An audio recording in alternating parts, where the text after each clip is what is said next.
Manuscripts लिखी जाती थी। प्रिंटिंग का जो पहला प्रारंभ है, पहला प्रयोग है, वो 1439 में किया गया, प्रयोग किया गया, और 1455 में उन्होंने 55-56 में उन्होंने प्रिंट करना शुरू कर दिया। सबसे पहले बाइबल प्रिंट की गई। आपने देखा होगा, हम भारत में भी बोलते हैं कि सबसे पहले भगवान का नाम लो, बाइबल का प्रिंट निकाला गया। लेकिन ये प्रिंटर देखिए आप, ये मैनुअल प्रिंटर है, ये एक मैनुअल प्रिंटर है। आपके इधर देखिए, यहाँ पे है, ये मैनुअल प्रिंटर है। और अब तो ये इस रूप में नहीं है अब तो, लेकिन पुराने अभी कुछ साल पहले तक भी मैनुअल प्रिंटर चला करते थे। इनके माध्यम से रीजनल भाषाओं में भी कुछ लिखा जाने लगा। अभी तक लैटिन में ही लिखा जाता था, अब फ्रेंच में हो गया, जर्मन में हो गया, इटालियन में हो गया। जो वहां की लोक भाषाएं थी, वहां की देशी भाषाएं थी, उनमें लिखा जाने लगा। ये एक नया विजन इससे शुरू होता है। अब एक सबसे इंपॉर्टेंट चीज आती है, ह्यूमनिज्म। अभी जिसकी मैं चर्चा कर रहा था, मानव पर बल देना, मानव की भावना पर, मानव की बुद्धि पर, मानव के शरीर पर, मानव के दिमाग पर। इससे पहले कुछ नहीं था। ये आप सामने देखेंगे, इंटेलेक्चुअल मूवमेंट है। ह्यूमनिज्म क्या है? ये एक इंटेलेक्चुअल मूवमेंट है at the heart of Italian Renaissance. Italy के रेनेसा से इसका प्रारंभ होता है, और इसमें आप लिखा हुआ देखिए, focused on worldly subject rather than religious issues. धर्म के बजाय इसने लौकिक जीवन पर बल दिया। हमारे आपके आसपास में क्या है, इस लोक की दुनिया पर बल दें। इसीलिए साहित्य लिखा गया, इसीलिए मूर्तियां बनाई गई, इसीलिए संगीत का विकास किया गया, इसीलिए लोक भाषाओं का विकास हुआ। इससे पहले तो लैटिन भाषा हुआ करती थी। तो ये जो ह्यूमनिस्टिक अप्रोच है, ये इस पर प्रश्न खूब पूछे जाते हैं, ह्यूमनिज्म क्या है। एक्चुअली एक बहुत इंपॉर्टेंट नाम आता है जिनका नाम है पेटार्क। पेटार्क को मानववाद का पिता कहा गया है। पेटार्क को यह क्वेश्चन खूब पूछा जाता है कि पेटार्क कौन है। पेटार्क को मानववाद का पिता कहा जाता है। मानववाद मानव की खोज करने की बात करता है, मानव की खोज करने की बात करता है। इसका एक आशय यह है कि यह एक्सीलेंस की बात करता है, उन्नत करने की बात करता है, बेहतरीन करने की बात करता है, मानव जीवन को क्वालिटेटिवली इंप्रूव करने की बात करता है। और एक बात, जब हम पहला मानववादी व्यक्ति आपसे अगर पूछा जाएगा तो उसका आंसर भी पेटार्क ही होगा। पहला मानववादी व्यक्ति, मानववाद का पिता कौन है? पेटार्क। और उसने एक किताब लिखी, जिस किताब का नाम था सोनेट टू लॉरा। ये एक तरह के गीति हैं, गीति परक काव्य है। गीति परक काव्य, काव्य कई प्रकार का होता है, महाकाव्य होता है, खंड काव्य होता है, एक उसमें गीति काव्य होता है। गीति काव्य वो काव्य होता है जब हम मानव अपनी मूल भावना को गेय आधार पर, गाने के आधार पर अभिव्यक्त करता है, तो वो कहलाती हैं, आप लोगों ने भारत में भी देखा होगा, गीत। हम और आप गाने सुनते हैं, अच्छा लगता है। क्यों सुनते हैं? क्योंकि अच्छा लगता है। इनसे पहले अलाउड नहीं है, यहां ये अलाउड नहीं था सुनना, केवल धार्मिक संगीत आप सुन सकते हैं। इसी प्रकार से एक आदमी और हुआ जिसका नाम था इरास्मस, हॉलैंड का ही था। उसे मानववाद का राजकुमार कहा जाता है। कि आप पॉइंट आउट कर सकते हैं, मानववाद का राजकुमार कौन? इरास्मस, इटली का ही था। इरास्मस हॉलैंड का रहने वाला था। इरास्मस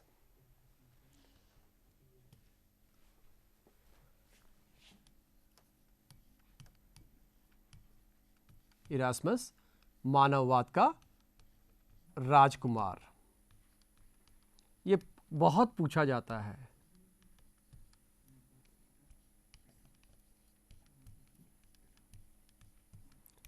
और पेटार्क क्या है? मानववाद का पिता है, मानववाद का मूल संस्थापक है, मानववाद का मूल पिता है। एक जर्मन स्कॉलर है नीथहैमर। ये नीथहैमर, इसका नाम भी आप समझ सकते हैं, लिख सकते हैं। ये नीथहैमर पहला व्यक्ति था जिसने ह्यूमनिज्म शब्द का प्रयोग किया। ये ऑब्जेक्टिव में खूब पूछा जाता है। नीथहैमर जर्मन था, पहली बार इस शब्द का प्रयोग किया। ये जो इरास्मस है, इसकी एक किताब का नाम लिख लें, in the praise of folly. ये एक व्यंग है, फॉली कहते हैं बेवकूफी के लिए, मूर्खता के लिए, मूर्खता की प्रशंसा करना, मूर्खता की प्रशंसा करना, इसके बारे में बात करते हैं। अभी एक बार फिर इसकी इरास्मस की चर्चा आएगी, खास करके इरास्मस की। तो मानववाद का राजकुमार इरास्मस, मानववाद का पिता कौन? पेटार्क। मानववाद यानी ह्यूमनिज्म सबसे पहले शब्द किसने इस्तेमाल किया? ये जर्मन स्कॉलर नीथहैमर ने इस्तेमाल किया।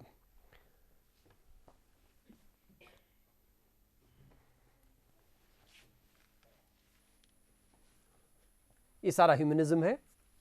इस ह्यूमनिज्म में, मानववाद में, मैंने आपको बताया कि इसमें इंडिविजुअल व्यक्ति की डिग्निटी पर बल दिया गया, एक व्यक्ति की गरिमा।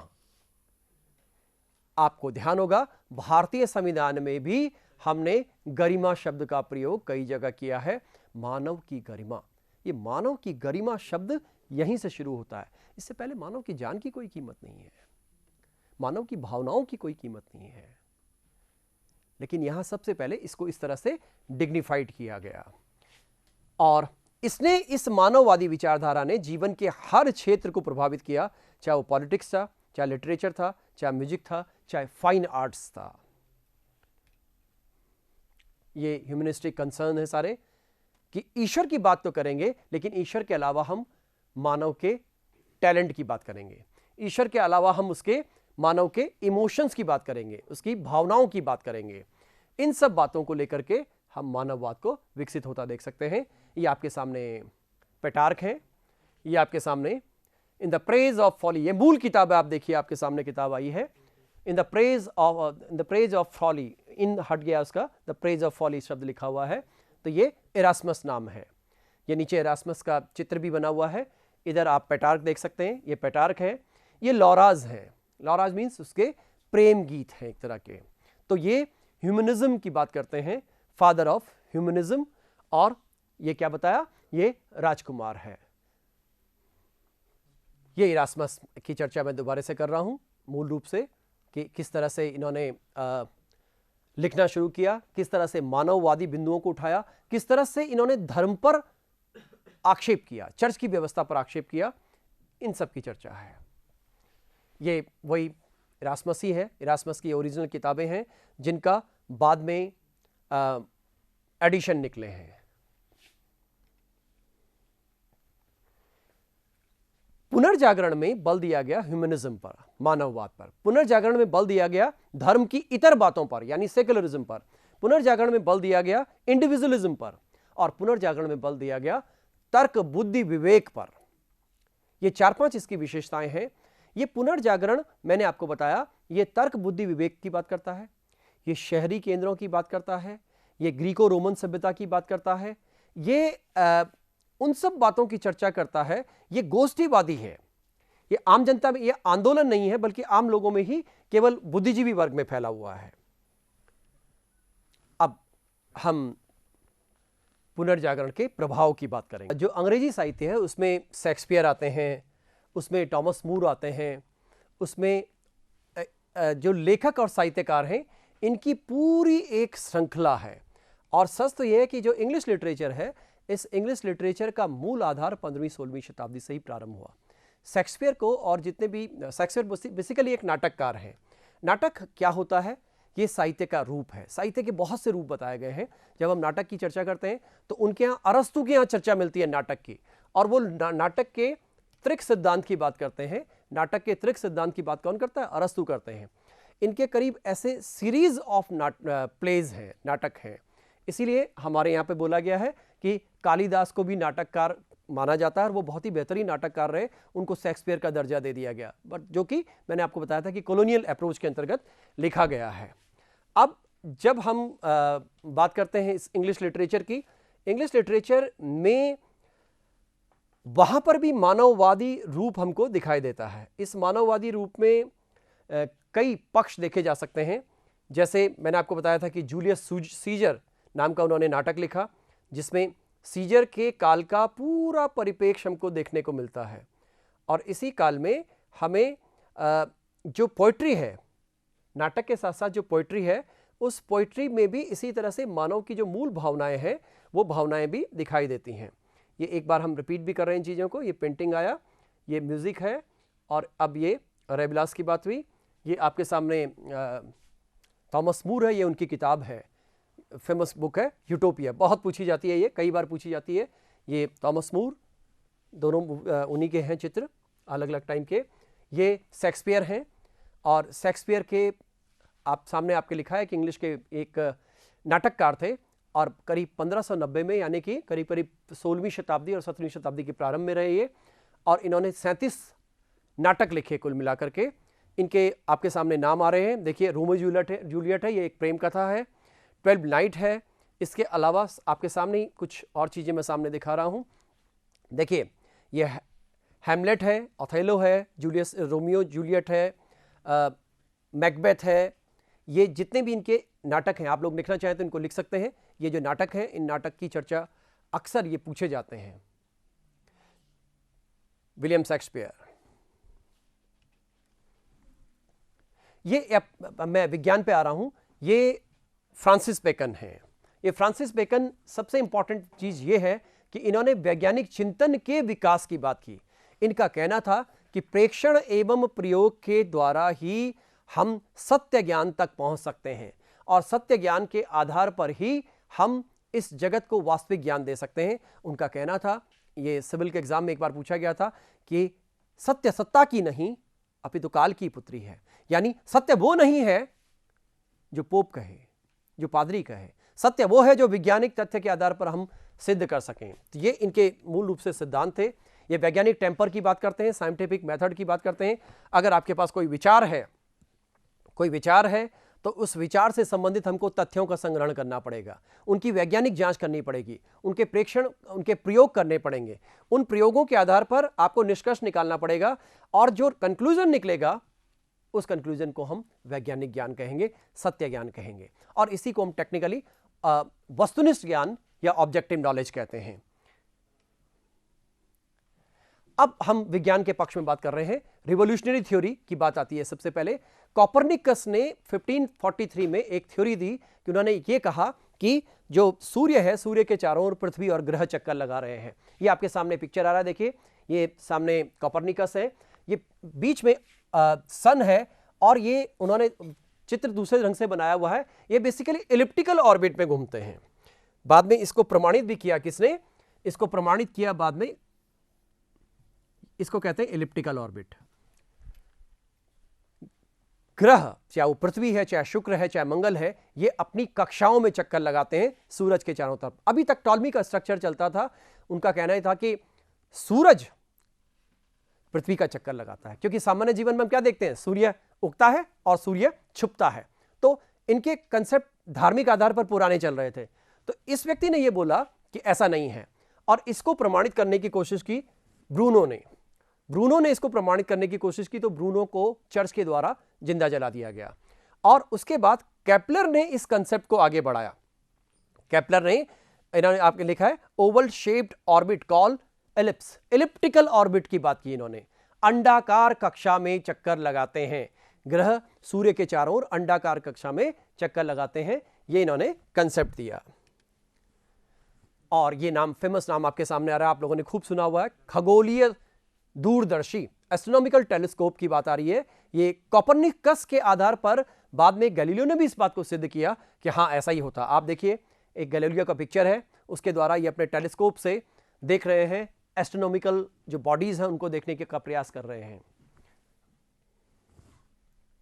ये साइंटिफिक मेथड्स की मैंने बात की है कि वैज्ञानिक मेथड क्या होता है, इसकी चर्चा मैं आपसे कर चुका हूं।